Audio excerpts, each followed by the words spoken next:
Hiding in the bushes on the right, there are some greater kudu, the tan antelopes. They are laying down in those bushes. They are a little hard to see. They also have a natural camouflage of some stripes along their back, representing the sun rays that stream in from the forest treetops. Oh, it's so bumpy. Those were females. They didn't have horns on their heads. The males of their species do have horns, which pile up to be about 5 to 6 feet in height. Now, here's a little bit better of a look at that black rhino. It is still facing a little bit away from us. It's one of the smaller rhino species here on the reserve, though. It weighs about 3,000 pounds, so still pretty big. There's some bongos on the hilltop to the left as well, that reddish-brown antelope. They also have those stripes along their back, just like the greater kudu do. That's their natural camouflage. But they do have horns. Oh my god. It's not a gendered thing. Both males and females have them. And they kind of lay flat against their back when they tilt their chin up. That's going to allow them to run pretty quick through the forest underbrush and not get tangled up in anything. We're going to start making our way into the Safi River Valley, though, where these animals are semi-aquatic. So they don't always come fully out of the water, which means we're going to look for dark blobs and bubbles. Actually, we're just kidding, we're not. There's a hippo out of the water over here. There's also quite a few pink-backed pelicans. Those are the large white and gray birds. But that hippo is probably searching for some food down there. It's eating some of the leaves, some of the grasses. Hippos are herbivores, so all they're eating are plants and other leafy things, which means they don't really travel too far for that food. They're going to go a total of 6 miles, and 2 of that's outside of the water. The pink-backed pelicans that have been over here as well, the large white and gray birds, they get their name because during mating season, the tops of their beaks and their backs under their wings turn that light pink color, kind of like they blush for their crush. Now, that was pretty unusual to see a hippo out of the water like that. They spend nearly 90% of their day in the water, but they don't swim. We could tell that it had a big body and little legs, right? So it's hard for them to swim. And instead, what they do is they sink to the bottom and walk, like a horse walks on land. That's how they get their name, hippopotamus. It actually means river horse. Oh, that's cool. They can hold their breath for several minutes at a time while they're doing that. They're going to fully close their nostrils off and lay their ears flat against their heads. They can actually sleep underwater if they need to. And they'll communicate pretty effectively using a wheeze honk. That's heard both above and below. Each wheeze honk is unique to each hippo, so they know who's talking based on who's wheeze honking. You can actually pay and do that is so pretty. There and come. I think you have to be 13 years old. Well, we're on a bridge. Have to check it, but that is such a cool thing. A rickety bridge seems like a really good spot for a crocodile. Oh my. I personally didn't see one, but that does not mean that a Nile crocodile was not hanging out over there. You did see it? They're able to actually be fully submerged and still know everything happening around them. Crocodiles have these sensory pits all over their bodies called dermal pressure receptors that allow them to feel minute water pressure changes and vibrations. So they can still hunt when fully submerged and not able to see, like at night. But we're going to change our landscape now, head down towards the savannah. It's a lot more flat and open out here, so these animals don't hide away as much. They rely on speed and agility more than camouflage. And it's also home to some of Africa's more recognizable animals, some of which are actually dazzling me. So prepare your sunglasses so you're not too dazzled when we see these zebras as we come down on the right. There's also that really big tree we were just next to. That was called a baobab tree. They're nicknamed trees of life. Each one holds a couple thousand tons of water. So during periods of drought, animals can rip off the bark, poke into it to gain that life source back. That's cool. But again, as soon as we get down this hill, we are going to come across some zebras, some Hartmann's mountain zebras. You're able to tell their species based off their stripe pattern. Hartmann's mountain zebras have white underbellies and thicker stripes towards their rear legs. Each species has this kind of blueprint. Though they are all unique, they act like fingerprints for them. That's how they tell each other apart. Now these zebras are also able to help answer a question that I know has probably been on your mind. Do you guys think zebras are white with black stripes or black with white? White with black stripes? Because these ones, they're white with black stripes. Or sorry, they're not white with black stripes. They are black with white stripes. My goodness. And we can tell that based on their nose. The nose of a zebra gives away their base color. So Hartmann's mountain zebras are black with white stripes. Oh, wow. There's also quite a few wildebeest over here on the right, these large gray antelopes. We're probably going to see even more of them, even though this is quite a few already. And that's because wildebeest are the second most densely populated mammal in the world. Do you guys know the first? Sorry for the shaky phone. Aw. Humans. Yep. We Oh, are. look at them over there. Wildebeest come in second to us. They live in groups of about 10 to 1,000, but they're going to migrate with a little bit closer to 1.5 like you have some million. food. Sorry, you guys, for the shaky camera. It's a shaky bus. Over Sorry, here on I the know, I'm left, trying my underneath best. this short green tree, an African painted dog did just lay her right back down. They're taking a little nap. They're tan, black, and white blobs under that short green tree over here. They're crepuscular, so that means they're most active at dusk and dawn. They take lots of naps during the day to beat the hot heat here in Africa. They're the most successful pack hunters on the savannah, though. They work as a team to surround that prey before they take them down with their sharp teeth. And in the back left, as we pass by this tall bush, there are some brown antelopes. Those are sable antelopes. They're actually the emblem of the Harambe Wildlife Reserve. So you might notice them from some signage. They're one of the only antelopes that don't back down to predators. They choose to fight them off with the sharp backwards curving horns they have on their heads. They can actually fight off predators that jump on them from behind with a tilt of their chin, but they can also face them off from the front by getting down on their front two knees. And they might clash horns a lot, but they rarely injure opponents. So they're very nice. They are termite mounds, yes. The tall structures are termite mounds. They're made of three things: dung, saliva, and dirt. They're about as hard as concrete, but they have a near hollow center. A lot of animals here use them as scratching posts. Here's these wildebeest a little bit closer. And we're gonna see these zebras a little closer as well. Remember, black with white stripes? No, it's just napping.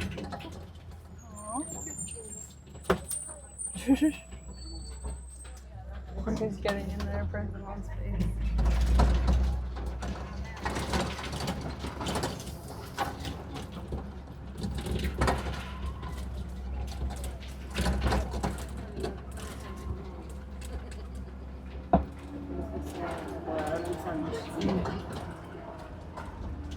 I love the safari ride.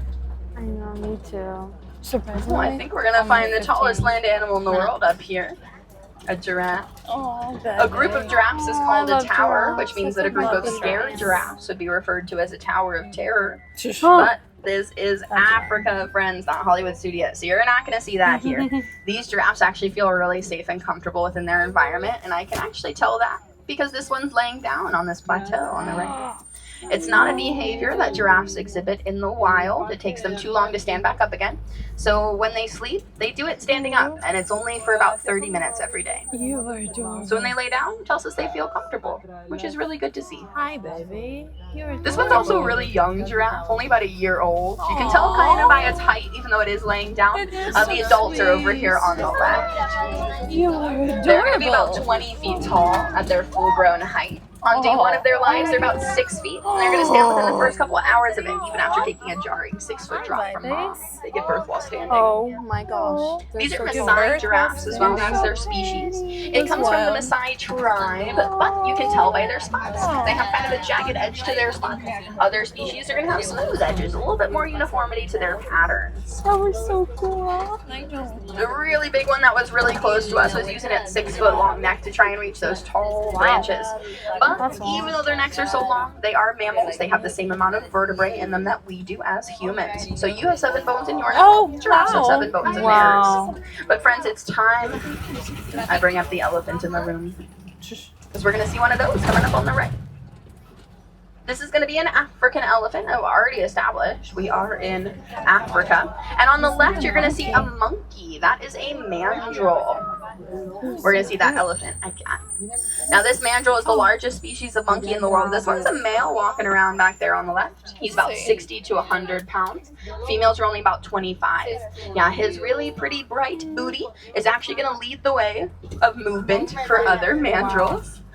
And his face is also very red and blue, and that's going to get more vibrant the more excited he gets. Now, another way that you can tell the species of an elephant, whether it's African or Asian, is its ear shape. So African elephants are going to have a large ear shape, similarly to the continent of Africa. Asian ones are going to have smaller, more triangular ears. That one was probably a male elephant as well. He was quite big, hanging out all by himself. They're matriarchal, so the oldest and wisest females are going to lead main herd movements, made up of other females and young. Males split off. They form smaller bachelor groups or stay solo as bulls. And they're going to be a lot bigger than females, similar to mandrills. Male elephants are about 11 to 13,000 pounds. Females are only going to be about 8,000 pounds. Only 8,000 pounds. But as we do make our way through here, are any of Feeling a you little afraid light. of bees? Yeah. Because if you are, Hakuna Matata. No worries. We're hopefully not going to see any today, fingers crossed. But you have something in common with a friend that lives here on the reserve. They're afraid of bees too.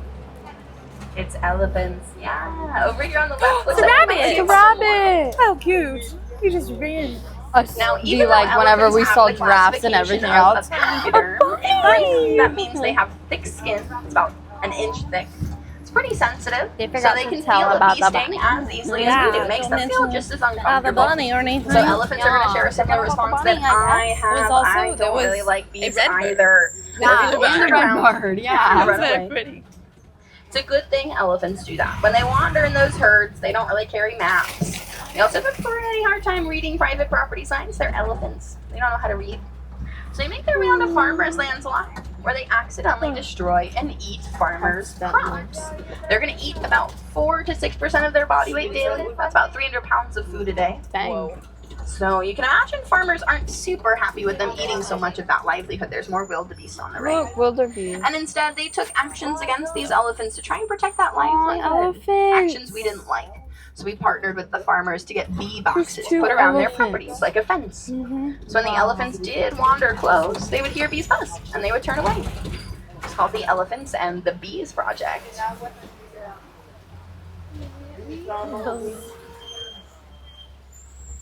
So pretty. Aww. Now we're still going to be able to see these elephants in the background as we start rounding a flamboyance of flamingos. That's what a group of flamingos is called. These are greater flamingos. They are the largest and palest of the flamingo species. They do still get this nice pink color from the beta carotene in the brine shrimp they eat. And if they didn't eat beta carotene, they would just have white feathers, which you still might see, though it is within their diet. It would mean they're younger. They're going to hatch with gray feathers, which turn white and eventually reach pink around age 2. They could be a little bit older too, just like you and I get gray hair. When we age, flamingos go back to having those white feathers. Loving. Some hidden Mickey right there. If you can see. Aww. Now, flamingos also have a really similar joint structure that we do as humans. It's just more elongated, at least in their legs.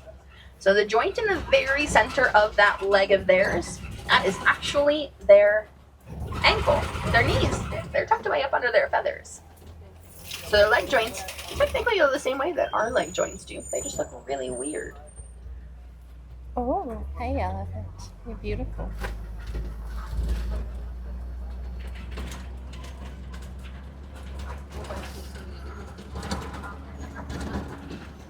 Ooh, looks like there's some white rhinos walking away from us over here on the right. Don't worry, they're walking towards where we're driving, so we'll see them again. But they live in social groups called crashes. A crash can have 12 or more individuals in it. I saw 2 walking away from us, so we're hopefully going to see a couple more as well.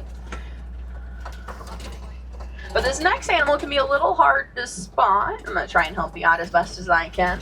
But they're master camouflagers. They're also the fastest land mammals in the world.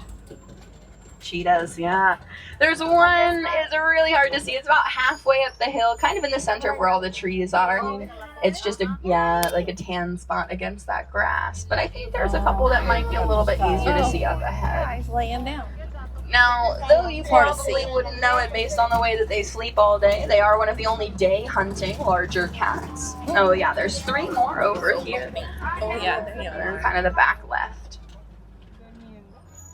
So they all have black markings under their eyes. It starts at their eye, goes all the way down to their mouths. That's going to act the same way that athletes painting black under their eyes does. It reflects that sunlight away while they hunt during the day. They can reach speeds up to about 60 miles an hour, those cheetahs. And they reach that in 3 seconds. I'm gonna go for a little bit. But there's some other big cats here So too. Some lions. There's 2 female lionesses right over here on the left. Whoa. There's one on the lower ledge, one right above her. He's just chilling. This is typically how you see lions. They're just lying around. There's a song about them I'm sure y'all have heard before. It says they live in a mighty jungle and they sleep tonight, right? Yeah, I don't know why it says that. They don't live in jungles. They live here on savannas and they're nocturnal. So they sleep during the day. They're actually most active at night. You'll see lions sleeping for nearly 16 to 20 hours every single day. Looks like we are going to see some more of those rhinos after all over here on the right. Quite a few of them. Looks like 4 or 5. 6, 7. I was literally about to say that. Those are white rhinos, which you can tell based on their mouth shape. The white rhino does not have white skin. It has a wide, square mouth, and the Afrikaans word bite means wide. Ooh, but here's this male lion taking a nice little nap over here on the left. Now, if he was awake and roaring, it would be heard from about 5 miles away. That's going to help him communicate with the females. Those females that we saw, they're actually the breadwinners. They are the hunters of the pride. He is a stay-at-home dad. He's going to protect the rest of his pride while they hunt. And the word Simba in Swahili, it means lion. So, you just saw Simba.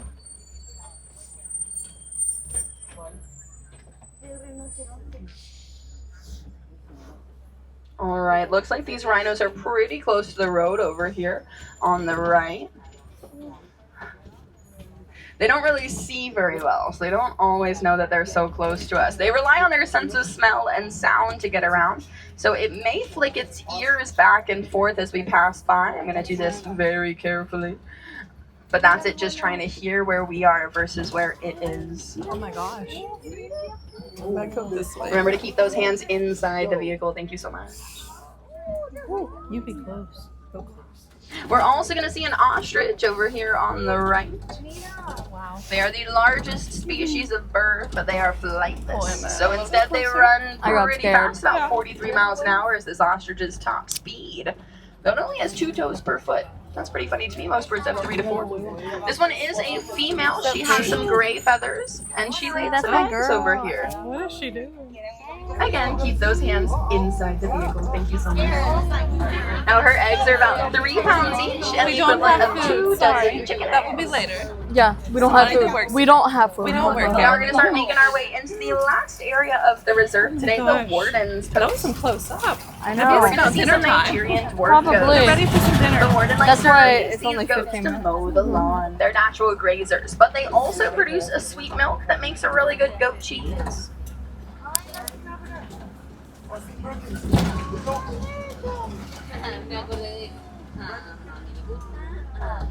They may look a little small, but they're all full-grown adults. So to reach behavioral and physical maturity, they do funny things. They like to run, jump, climb, even headbutt.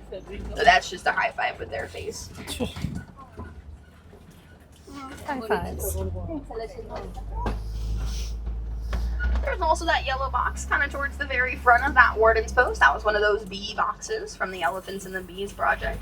It was inactive. There's no bees that currently reside in it. But it does remind me about some other conservation initiatives, like the one going on with the northern white rhinos. So today we saw a black rhino and a crash of southern white rhinos. There's only 5 species of rhinos that are left in the world, and they're all either near threatened or endangered, though they have no natural predators, just one unnatural one, us. We poach them for the keratin in their horns, but we also produce keratin in our fingernails and hair, so there is no scientific reason why we're poaching them. That makes it pretty sad to me, because the northern white rhino is functionally extinct. There's only 2 left in the world, and they're both females. A mother-daughter. But Disney has partnered alongside the reserve they live on and a university. And before the last male passed around 2018, they collected viable northern white rhino sperm and eggs. So they're attempting IVF with surrogacy to save the species. I think that's pretty cool. It's their first time attempting IVF on rhinos though, so there has been some success and some failure, but it's an ongoing project. So I hope that their final success soon to end up saving that species. Yes. Makes so good. Now we are approaching a normal unload area. However, a couple of you guys left some things up on that original dock we started on today, so that is where we are going to head back towards. So it just means a little bit more time with me, a little bit of a backstage look at what Safaris is like. Fun times.